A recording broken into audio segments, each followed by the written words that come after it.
Whitehaven residents are far too familiar with the sights and sounds of drag racing and street takeovers, which are now a felony in Tennessee, but that still didn't stop reckless drivers on July 4th.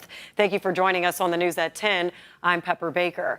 Our Kevin McNamara spoke with some of those Whitehaven residents who say they've lost hope that anything can be done about it. Kevin, do they think the new law will help? Well, Pepper, not too much, sadly. Now, this issue was brought to our attention at our most recent Let's Talk community listening session. A neighborhood in Whitehaven is dealing with frequent drag racing, donuts, and street takeovers. And community members say not enough is being done.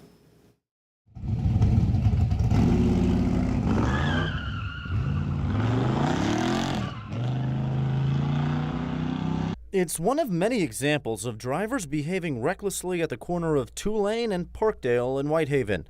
Neighbor Annie Clark says it's been a near daily occurrence for the past several years. It's just like real ghetto here. Like, this is a calm, nice neighborhood, but the young people just taking over this corner. We got two young people on two sides of us, but the rest of us are senior citizens. Worse yet than the donuts is the late-night racing down Tulane Road. We spoke to multiple other members of the neighborhood who confirmed frequent drag racing down Tulane is a huge problem.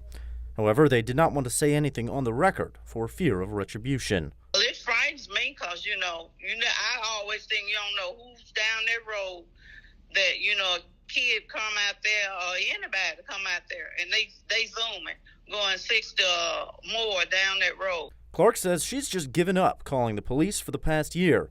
And when police arrive in the past, it's usually far too late. By the time the police get there, they ain't gonna come like it's a 911 call. They come when they get ready. The people that's doing the donuts not gonna still be there. So I don't know what's the solution.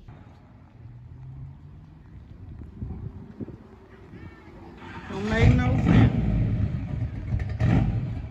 I'm gonna take a picture of this. Why y'all tearing up our street like that? MPD told us on Friday they don't have the numbers on hand for any felony arrests made for drag racing or any incidents on Tulane Road, but to check back on Monday. We'll certainly update you when we get those numbers. Pepper?